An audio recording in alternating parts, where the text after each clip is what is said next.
আন্দোলনকারী যারা ছিলেন তারা খুবই বেপরোয়া ছিল, তো ওনারা কোনোভাবেই কোনো কথা শুনছিলেন না। বিকেল আনুমানিক 4টার পরই আমরা খবর পাই যে কিছু আন্দোলনকারী বিটিআরসি ভবনের সামনে 500-700-র মতো হবে সংখ্যা।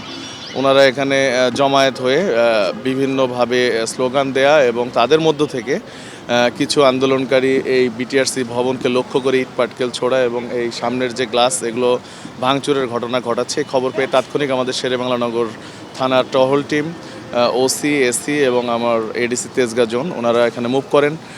পরবর্তীতে আমিও চলে আসি। তো ওই আন্দোলনকারীকে আমরা আলোচনার মাধ্যমে এই ভাঙচুর থেকে নিবৃত্ত করার সবাই মিলে চেষ্টা করি। তো ওনারা কোনোভাবেই কোনো কথা শুনছিলেন না। ইন দ্য মিন টাইম আমাদের এক্সট্রা ফোর্স এবং আমাদের অন্যান্য বাহিনীর যে সদস্যরা রয়েছেন, বাংলাদেশ সেনাবাহিনী, কোস্টগার্ড সবাই চলে আসেন। সবাই আসার পরে আমরা এই যে আন্দোলনকারী যারা ছিলেন তারা খুবই বেপরোয়া ছিল, এই জন্য আমরা তাদেরকে ডিসপার্স করেছি। না, এটা তো বিভিন্ন সময় ওনারা আন্দোলন করে আসছেন। আপনারা জানেন বিভিন্ন দাবি দেওয়া নিয়ে যে মোবাইল ব্যবসায়ীরা যে আন্দোলন করে আসছেন, ওনাদেরই একাংশ এখানে আজকে এসেছিলেন। তো আমরা এদের মধ্যে কিছু উচ্ছৃঙ্খলকারীকে হেফাজতে নিয়েছি।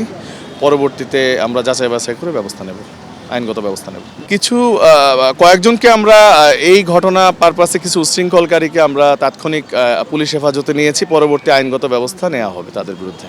এই সংখ্যাটা এখনও আমার টিম কাজ করতেছে, সেই সাথে বাংলাদেশ সেনাবাহিনীও কাজ করতেছে। তো আমরা এখনও সংখ্যাটা নির্ণয় করতে পারি নাই, পরবর্তীতে আপনাদেরকে জানানো হবে। না, প্রাথমিকভাবে এখন পর্যন্ত আমরা হতাহতের কোনো খবর পাই নাই। ওনারা 500-700 হবে। সানশাইন আটা ময়দা সুজি, ভালোবাসায় তৈরি।